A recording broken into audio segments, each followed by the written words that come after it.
আসসালামু আলাইকুম everyone, welcome to নিশাস creativity. আজকের ভিডিওতে থাকছে একটা পুরনো কাঠের বক্সকে খুব সহজেই রং এবং ডিজাইন করে তা অর্গানাইজিং পারপাসে ব্যবহার করার আইডিয়া। শুধু তাই নয়, এই অর্গানাইজারটি 3টি ভিন্ন উপায়ে ব্যবহারের আইডিয়াও আমি শেয়ার করব। প্রথমত, এটি একটি বুকস অর্গানাইজার হিসেবে ব্যবহার করা যেতে পারে। দ্বিতীয়ত, বিকালের চায়ের টেবিলে এটা স্ন্যাক্স হোল্ডার হিসেবে ব্যবহার করা যাবে।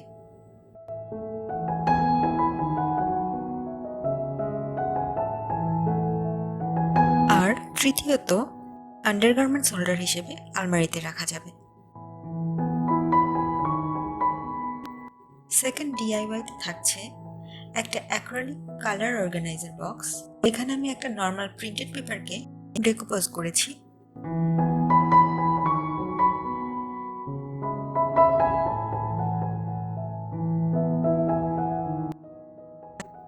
এবং থার্ড ডিআইওয়াইতে একটা টিন ক্যানের উপর ডেকোপোজ করে ব্রাশ হোল্ডার বানানোর আইডিয়া শেয়ার করেছি।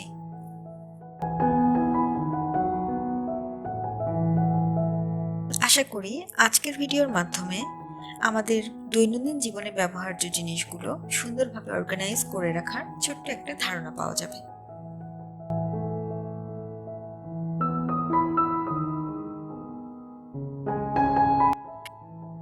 তো চলুন শুরু করা যাক। এর জন্য প্রথমে আমি একটা পুরনো কাঠের বক্সকে পরিষ্কার করে নিয়েছি এবং বেস কোট হিসেবে আমি প্লাস্টিক পেইন্ট ব্যবহার করছি। এক্ষেত্রে আপনারা জেসও ব্যবহার করতে পারেন। যে কোনো কিছু রং করার আগে অবশ্যই একটা বেস কোট দিয়ে নেওয়া জরুরি।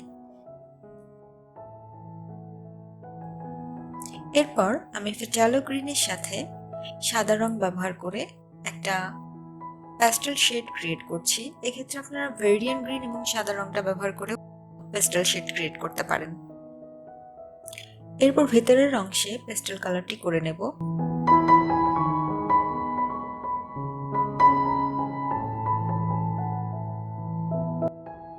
বাহিরের অংশের জন্য ইয়েলো আকার কালার সামান্য একটু সাদা রঙের সাথে মিশিয়ে একটা শেড ক্রিয়েট করে নেব এবং তার সম্পূর্ণ বাহিরের অংশটিতে কালার করে নেব।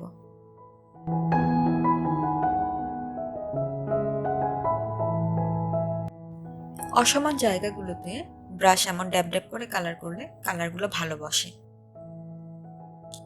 কালার সম্পূর্ণরূপে শুকিয়ে যাওয়ার পর আমি একটা ভায়োলেট শেডের কিছু 5 পাপড়ির ফুল এঁকে নিচ্ছি। এটা খুবই সহজ, যে কেউ করতে পারবে। আমার মনে হয় ছোটবেলায় আমরা সর্বপ্রথম এই ফুলটাই আঁকা শিখেছিলাম।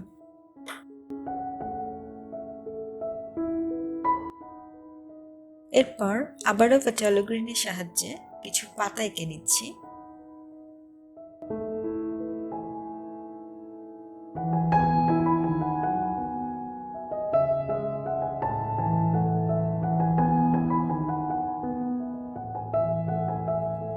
এরপর লাইট গ্রিনের সাহায্যে আরো কিছু পাতা এঁকে পাতার কিছু শেড ক্রিয়েট করে নিচ্ছি। এর ফলে আমাদের যে কোনো আঁকা ছবিতে ডিটেইল অ্যাড হয়।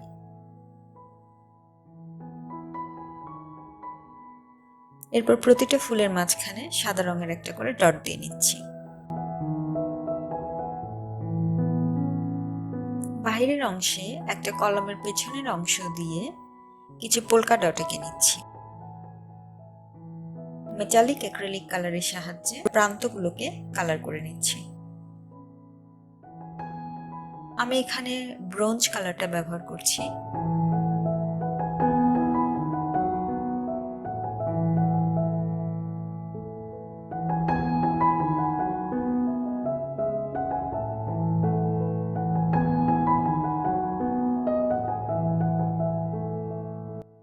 সম্পূর্ণরূপে শুকিয়ে গেছে। আমি বাইরের অংশে ব্রোঞ্জ কালারের সাহায্যে আরো কিছু পোলকা ডট এঁকে নিয়েছি এবং এরপর বার্নিশ করার পালা। আমি এই বার্নিশটাই সবসময় ব্যবহার করে থাকি এবং এর সাথে তারপিন মিশিয়ে কালার করে থাকি।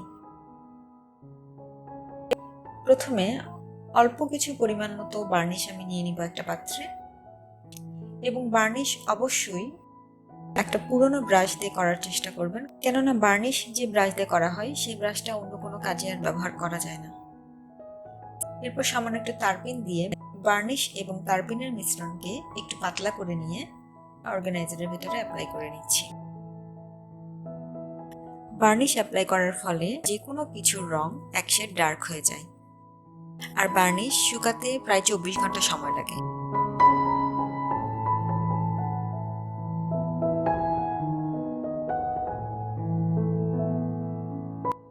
শুকানোর পর একটা সুন্দর গ্লেজ পাওয়া যায়। এবার সাজানোর পালা। প্রথমে এটা একটা বুক হোল্ডার হিসেবে ব্যবহার করা যেতে পারে।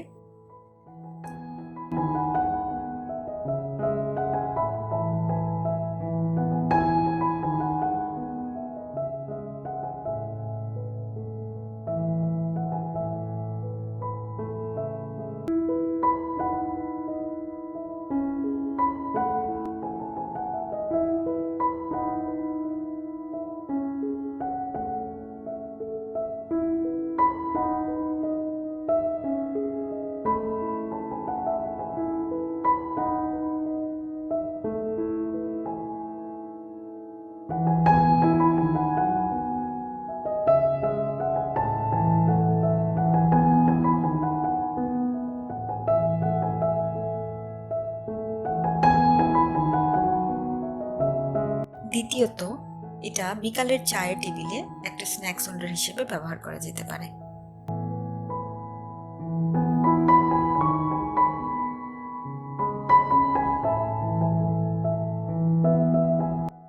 টেবিলে বিছানো এই সুন্দর ম্যাটটি আমার মায়ের বানানো। কেমন হয়েছে জানাবেন প্লিজ।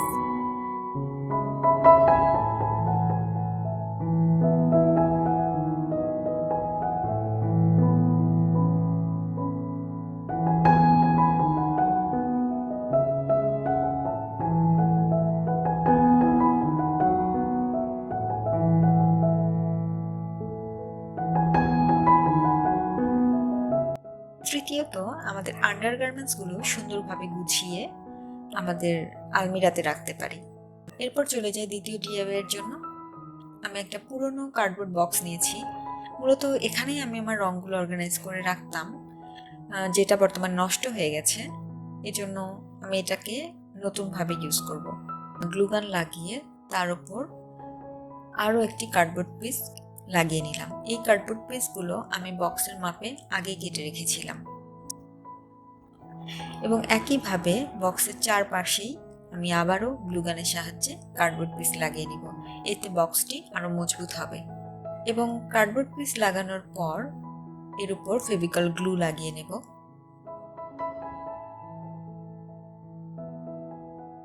এরপর একটা প্রিন্টেড পেপার ইউজ করছি আমি। এই প্রিন্টেড পেপারটা আমি একটা ক্রাফট শপ থেকে কিনেছিলাম।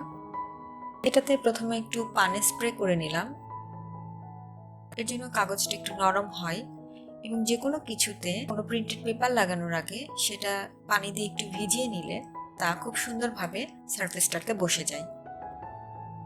একইভাবে বক্সের পাশের অংশগুলোতেও প্রথমে গ্লু লাগিয়ে নিচ্ছি, তারপর কাগজ একটু পানি লাগিয়ে নিলাম, তারপর সেই প্রিন্টেড পেপারটি বক্সের উপর বসিয়ে নিলাম।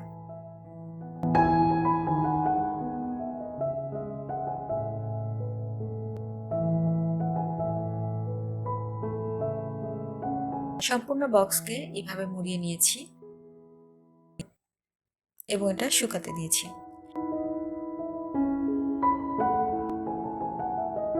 শুকানোর পর আমার কালারগুলো এর ভিতরে অর্গানাইজ করে নিচ্ছি। কালার সবসময় এরকম লম্বা করে অর্গানাইজ করার চেষ্টা করা উচিত, কেননা এর ফলে কালারগুলো নিচের দিকে এসে থাকে আর কাজের সময় কালার বের করতে খুব সুবিধা হয়।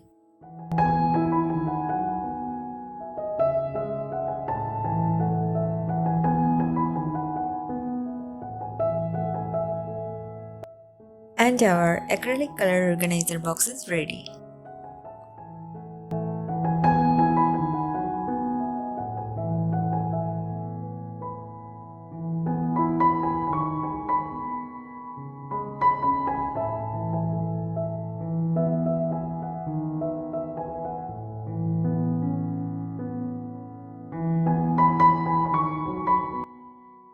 কার্ড ডিআইওয়াই করার জন্য আমি একটি টিন ক্যান নিয়েছি এবং এর উপর ফেভিকল গ্লু লাগিয়ে নিয়েছি। এরপর একই প্রিন্টেড পেপারের পেছনের অংশে প্রথমে একটু পানি স্প্রেড করে নিলাম, এরপর পেপারটি সুন্দরভাবে স্টিক করে নিচ্ছি। ব্রাশের সাথে সামান্য একটু গ্লু এবং পানি মিশিয়ে নিয়েছি, এতে পেপারটা খুব সুন্দরভাবে স্টিক হয়।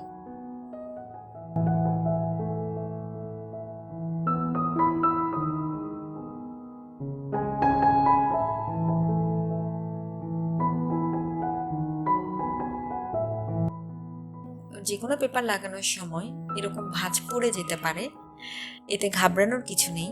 ভাঁজ পড়ে গেলে পেপার তোলার কখনোই চেষ্টা করবেন না, এতে পেপার ছিঁড়ে যেতে পারে এবং কাজ আরও কঠিন হয়ে যেতে পারে। যেরকমই ভাঁজ পড়ুক তার উপর ব্রাশ অ্যাপ্লাই করে ফেললে এটা অনেক সুন্দরভাবে বসে যায় এবং শুকানোর পর মোটেও বোঝা যায় না।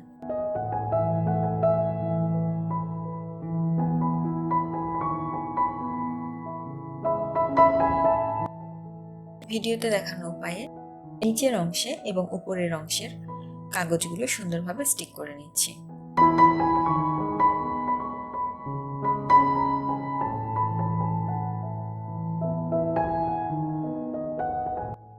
ভেতরের এই অংশটি হাত দিয়ে মুড়িয়ে দিলেই ভালো হয়।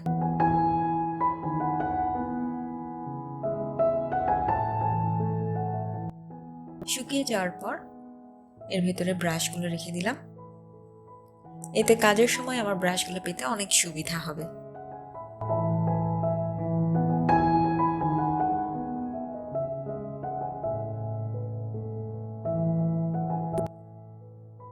আমাদের দৈনন্দিন জীবনে ব্যবহার্য জিনিসগুলো যদি আমরা একটু সুন্দর করে গুছিয়ে রাখি তাহলে কিন্তু আমাদের কাজগুলো অনেক সহজ হয়ে যায়। আজকের ভিডিওটি কেমন লাগলো এবং কোন অর্গানাইজার বক্সটি আপনি রিক্রিয়েট করতে চান তা আমাকে অবশ্যই জানাতে ভুলবেন না। এবং আপনারা যদি রিক্রিয়েট করে থাকেন তাহলে অবশ্যই আমার ফেসবুক গ্রুপ নিশাস ক্রিয়েটিভিটিতে শেয়ার করতে পারেন। আর ভিডিওটি ভালো লাগলে আমার ইউটিউব চ্যানেল নিশাস ক্রিয়েটিভিটি সাবস্ক্রাইব করার অনুরোধ রইল, ফেসবুক পেজ নিশাস ক্রিয়েটিভিটিতে ফলো দেওয়ার অনুরোধ রইল এবং আপনারা সবাই ভালো থাকবেন। আল্লাহ হাফেজ।